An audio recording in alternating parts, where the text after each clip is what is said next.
Anyway, this is what we were talking about in terms of frequency and wavelength. Let me go to a picture here. I want to go to this picture. Here we go. So here's an example. We got a tuning fork, and we have tuning forks in the lab for you to practice this on, by the way. So the tuning fork vibrates at a certain frequency, in other words, a certain pitch. And the way it really works is it causes a compression of the air molecules coming off the front of the part that's vibrating, and then there's a pause, then there's another vibration. So you get these random series of compressed areas of airwaves. Okay? Those are the things that are interpreted by the tympanic membrane over here. Now, we have two ways that we've already talked about measuring these things. One is by the frequency, in other words, by the wavelength. Obviously, the shorter the wavelength, the higher the frequency, more are coming by. And also the amplitude, which is the loudness. Okay, we'll talk about loudness in a minute. So sound can always be analyzed in those two modalities, either frequency or loudness.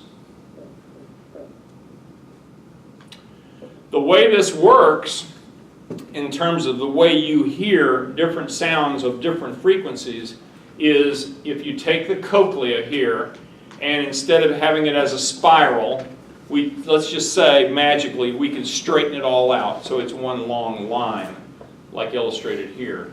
What you'll find is that the high frequencies are heard by the organ of Corti, basilar membrane here, very close to the oval window where the sound comes in. So the very short frequency, high-pitched sounds are interpreted right near the oval window.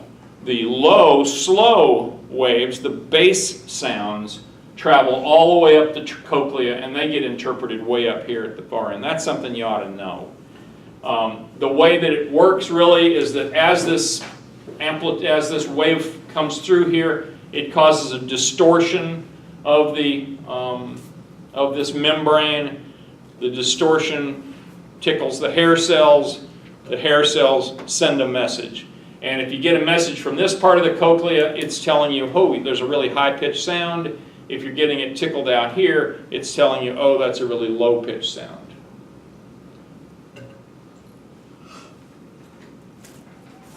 You guys ever listen to Roy Orbison?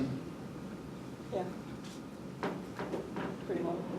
He's dead now, but he had what John Lennon described as the purest voice ever studied.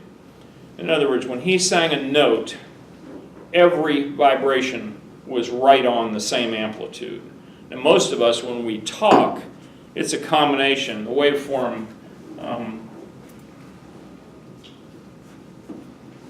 when we talk might look like... There's some beside the phone. Beside the phone, thank you. So if this is your amplitude and this is middle C, for example, when Roy Orbison would sing, all the vibrations were right there. And there was almost none on either side of that. Most of us, when we sing or when we talk, it doesn't come through pure like that. It actually kind of looks like this. Okay, in other words, it's a scatter. And I think that's a quality of some people's voices that's really good. I mean, think about Bonnie Raitt. She sings with kind of a rough voice. She doesn't even pretend to make it a pure sound like this. But John Lennon owned a company called EMI, Electronic Musical Instruments, EMI. They made the first CAT scanners, by the way. I mean, John Lennon was a pretty smart guy. And they also did a lot of analysis of sound. You remember they got into all of the funky sound, Sgt. Pepper's Lonely Hearts Club Band, the White Album. They were doing sitars and playing all kinds of weird instruments and using synthesizers and things like that, which nobody else was doing at the time that the Beatles were doing it. But they were the ones that were analyzing sound like this. And he said that Roy Orbison had the purest voice that had ever been recorded. And who do you think was second in terms of pure voice? John Lennon. No. Elvis? Elvis Presley, that's right. If you listen to Elvis Presley, some of his slow music, his gospel singing and things like that, his voice is absolutely perfect, on note. You know, Hound Dog and all that kind of crap, it wasn't that good in those, but in some of his slow music, it was really good. So I think I've said everything I want to say. The wavelength is obviously the distance between two wave troughs. The frequency is how many come by per second. Physicists often use different terms for this. Instead of frequency, they call it cycles per second, or waves per second, or hertz.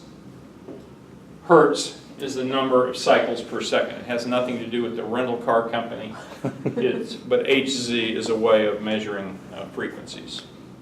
That may be where the rental car company got their name, I don't know. Okay. Would you remind me where in the ear is the 1,000 hertz detected? Way up near the tip of the cochlea, before it comes back down. So see, it goes, the wave goes up from the oval window, goes up, up, up, up, up, up, gets to the top of the cochlea, and comes back down, back down, back down through the round, and comes out through, and really just muffles itself at the round window. Okay, this is just kind of a review of what we've been talking about here. Here comes the sound waves into the outside ear, the external acoustic meatus, the ear hole, and it comes through the tympanic membrane. It starts these three little bones vibrating. That causes the fluid inside the oval window here to vibrate. It goes up the cochlea and back out and muffles itself here at the round window. And all along here is that thing that's going to, organ of cordia that's going to be interpreting that sound. So here it comes up and down, and you should read through this section in your book. If you just read it through, it'll all make perfect sense. It's not tough. Where does our sound go in our brain? Well, remember, we've already talked about this, and but it comes back into the brainstem at the cochlear nucleus. Here's the cochlea, sends the messages through the vestibulocochlear nerve, goes to the cochlear nucleus. That sends it up here to the inferior colliculi. That sends it up to the thalamus. You remember the thalamus is the great screener, deciding what's going to be heard and what's going to be passed on up to the active brain. And then it sends it on up here to the auditory cortex in the temporal lobe. And notice it's like everything in our body, it's kind of in order. At one end of this segment of the brain is where we hear the bass sounds. At the other end is where we hear the high-pitched sounds. Pretty straightforward. Our ears are very amazing. We can hear sounds from the softest sound we can interpret to the loudest sound represents a trillion-fold increase in power. Wow. We never use the full potential of our ears. Young children have the greatest range of ears, and as you get older, your ears get stiffer, your tympanic membranes get stiffer, and you lose some nerve cells as you get older. One of the reasons we lose it is because of this. This is the decibel rating system. You've probably heard this before. 0 is pretty darn quiet. Quiet library, about 30. Air conditioner at 20 feet, maybe 60. Subway, heavy city traffic, about 80. So, you know, if you continually listen to loud, noisy traffic, you could eventually get some ear damage. But when you get more than 80, and you listen to it for 8 hours, it says there, you will have hearing damage.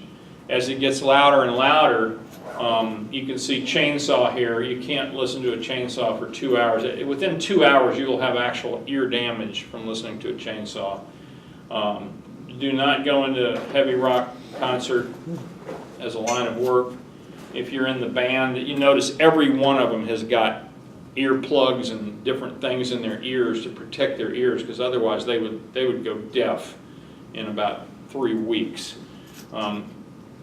But they still sell the seats up close for more money than the seats in the back and the people up front. You better bring earplugs with you if you sit really close, because it will damage your ears. Obviously, a rocket launching pad, just being there for a few seconds will cause hearing loss. Gunshots, if you like to shoot a gun, wear ear protection. I know out on the flight deck on the aircraft carrier, it was not unusual to have 7 or 8 jets within 300 yards of you, all going full blast, getting ready to take off. It was so loud up there you couldn't even think. Everybody, you wouldn't even think of going out there without them because it hurt your ears so badly. It was so loud. They don't put mufflers on those military jets, let me tell you. They just let the noise go. So that was my experience with that. As you get older, these are the things that change. We've already talked about them, really. Your round window may even start to ossify and turn to cartilage and bone where you can't hear. What did you say? Are we done? Are kids more likely to lose their hearing then from something loud? Yeah, kids are more vulnerable. And I know, in my neighborhood, there's a lot of young millennials that work at Nike or work at Intel, and they seem like they must have enough money because they have these $300 strollers they wheel their kids in. Half of them have got their kids in earphones, ear protection, because they're just trying to do the right thing. Yeah. My mother-in-law yells really loud, and she doesn't wear her hearing aids around my 18-month-old, and I'm always worrying about it because it hurts my ears. Well, it's probably hurting your baby's ears more. Yeah. Yeah. So where are the actual pain receptors that allow us to feel that? Is that a chemical or is that a mechanical pain receptor? Pain receptors. Well, when it's loud and it hurts your ears, how are we recognizing the pain from our ear? That's a really good question. Receptors, receptors? I suspect it's just so loud it's irritating your cerebrum up top, and you interpret that as pain if it's that loud. That's a good question, though, because it's not a touchy thing, feely thing.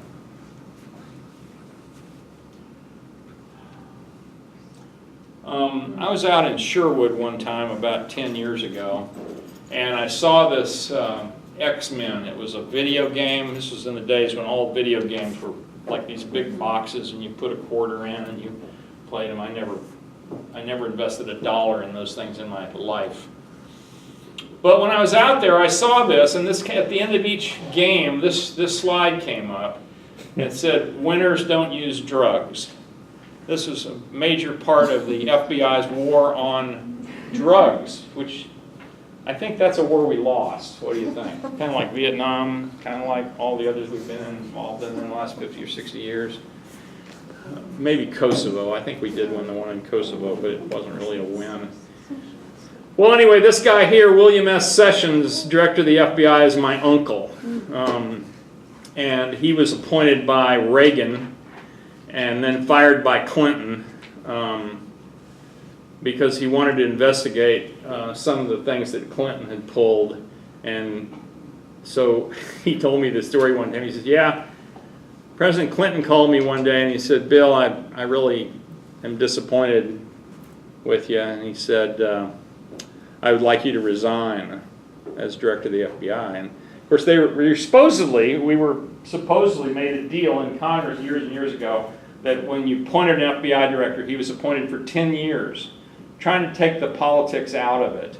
And he was going to be here not only for your term, but the next term and part of the next term, 10 years. And Bill said, "Well, I'm not going to resign because I was appointed by Congress for 10 years. And if you want me to quit, you're going to have to fire me." And they hung up the phone, and about 4 minutes later, the phone rang again, and he said, "Okay, you're fired." Boom. So that's how it worked. But anyway, he's still alive. I haven't talked to him in a couple of years. He lives in Washington with his wife. really, he's a straight up guy. He totally was a straight up guy. And he was director for about 6 years, I think, served as, but that was my last reminder of him. That's the end of this. Okay. So any questions on that? Does that make pretty good sense on the hearing system and how it works? I hope it does. Listen, we have 30 minutes left. I don't usually do this in the lecture hall, but I'm gonna. Can you do me a favor and walk around and give those all back to people? There's no grades on them. Again, if you did the lab sheets, you got 10 points. You'll see that in the book under participation points. A couple of you missed like 4 or 5 pages of it, so you only got 8. I'm not trying to whip you over that. I just want you to know that you need to get those done. And for the next test, just take a look on the schedule, and it says, you know, which lab exercises you're supposed to do, and it has the numbers listed. So you can either go through your lab book and pull those pages out, those summary pages like those, or you can borrow them from somebody, or you can get an online copy and print it off. Because I'm not going to print them off for you the next 2 tests, okay? I told you that first time around. I said, I'm going to give them to you the first test, but now it's yours. So that'll do that. That'll be that. We will go over the written test in here. And so what you guys can do is you can come up here and pick up your packets. Maybe there's 22. Most of you signed your name to them, but some of you didn't. If you didn't, that's okay, but try to figure out which one's yours.